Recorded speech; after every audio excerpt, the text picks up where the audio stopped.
Konsepnya begini. Oke. Ini katakanlah misalnya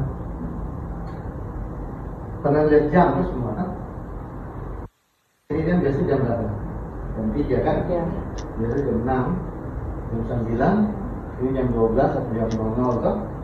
Jam 24 kan? Betul kan? Begitupun dalam konteks kehidupan. Makanya kan ada lagu kan, lihat jam, lihat waktu, betul? Orang sadar atau tidak sadar, orang ada di dalam siklus ini. Yang hari-hari orang lihat jam, hari-hari orang lihat jam, di HP juga ada jam. Apa itu? Contoh, dari usia 0 sampai usia jam 3, ini katakanlah usia ini adalah usia kurang lebih sekitar 20 tahun. Ini kita bisa sebut sebagai usia sekolah, betul? Atau kuliah. 21 tahun kan kuliah. Nah, dari 21 tahun, ya kan, sampai dengan katakanlah sampai dengan di sini, itu bisa dikatakan sebagai usia produktif. Artinya orang di sini kerja, betul? Menikah, betul? Produktif. Berapa itu? Ya ini kira-kira sekitar taruhlah sekitar 60 sampai dengan ini solid orang suka tambah-tambah karena mengingat lihat orang kayak sekarang so boleh lah toh saya usia 65 tahun lah kan.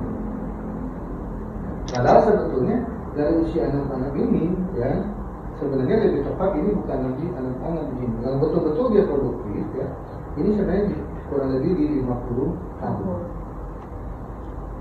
Dia sudah harusnya ini sampai dengan 65 ini, di mana sebenarnya usia ini adalah usia yang seharusnya dia sudah mulai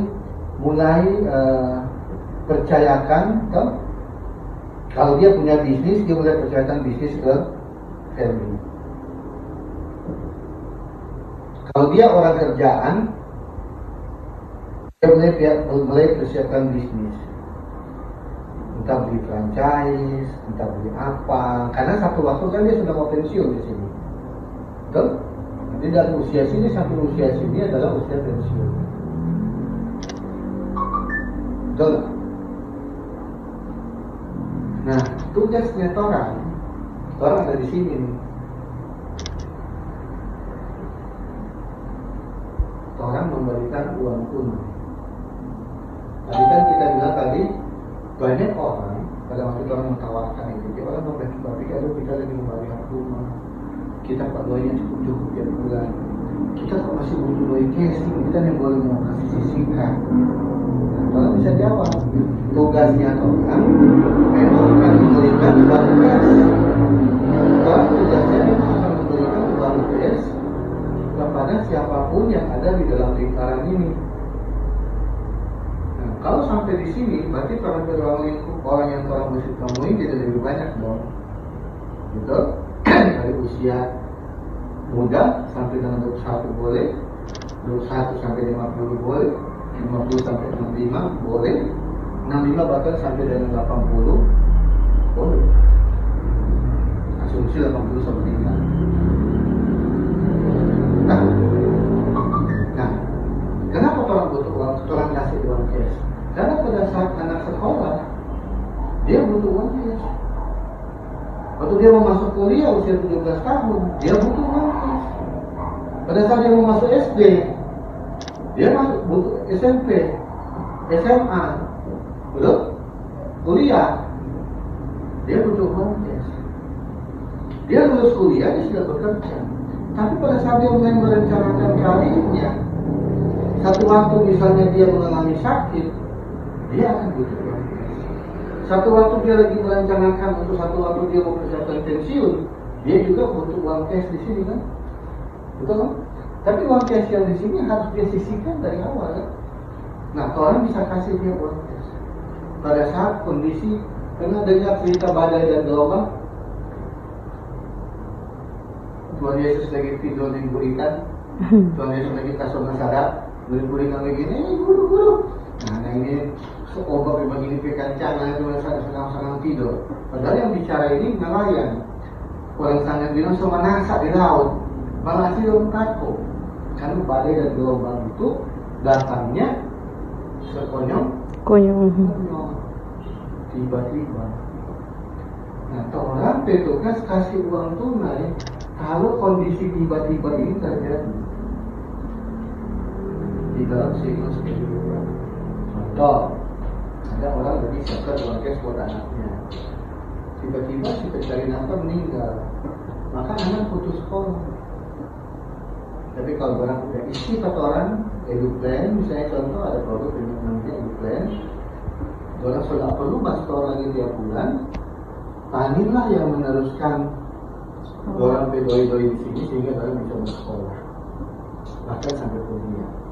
Padahal mungkin kalau bersekolah baru 5 bulan, 6 bulan, 1 tahun, mungkin cuma 1 juta atau berapa, tapi karena si papanya meninggal, si pencari nafkah, si free 4 tahun, tani yang terus. Ada di GoPasport. Coba-coba bikin. Ya. Contoh lagi yang lain, misalnya dari sini ternyata sakit, mengalami sakit kritis lagi misalnya. Tiba-tiba dokter deteksi, wah ini kayaknya butuh uang 1 miliar ini untuk operasi dan lain segala macam. Nah sekarang bisa dibeli di mana? Tapi karena gara-gara dia tiap bulan masukin 2 juta per bulan di produk yang lain, ada di produk yang lain, ya. Bukan yang teksi, bukan yang Paspro, bukan juga yang guna, maka UP 1 M dicairkan, kan terlalu cash ke dalam, bisa berapa? Betul? Jadi dalam siklus ini semua kalau kasih uang cash. Makanya sekitar status sekarang akhir-akhir ini saya punya misi tugas mulia kasih uang cash buat siapa saja yang butuh. Siapa saja yang butuh informasi lebih lanjut kontak saya. Gitu loh, karena itu tugas kita akan kasih uang cash. Kalau kita kasih aset dalam bentuk properti, oke, sementara ini butuhnya kan tiba-tiba jual aset, nggak gampang. Jual aset nggak gampang. Kalaupun jual soal harga paling bawah belum tentu juga laku. Dan butuhnya tiba-tiba. Duluan meninggal itu atau bagaimana kondisinya kan begitu kan? Belum ada pedoi yang belum bisa tangani kan? Jadi orang itu menjadi tugas sebagai seorang agent, sebagai seorang business partner. Orang punya misi dan tugas mulia bantu orang kasih uang cash. Sadarkan mereka akan siklus kehidupan, sadarkan mereka akan nilai ekonomi daripada si pencari nafkah. Kalau si pencari nafkah satu waktu pertama meninggal, maka nilai ekonomi itu nol.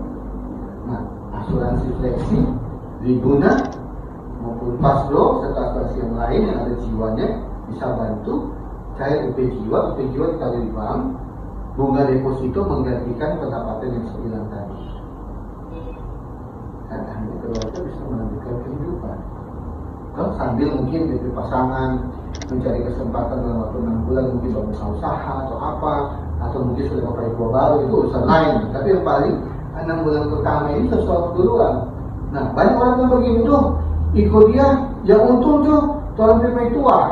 Atau ada yang bilang begini, kalau mau itu kata para punya kata, aduh, dia tuh senang. Tuh, kita jadi jawab dengan orang begini, emang, tak bilang nih. Ikut jiwa ini di mana tertanggung utama si suami, mendapat istri yang tanda tanya, begitu kan? Dia tuh senang kan, kira-kira begitu dikomentar kan? Ini KO tuh, dia cuma kayak begini, bro, ada buku tabungan, bro, ada rumah berapa biji?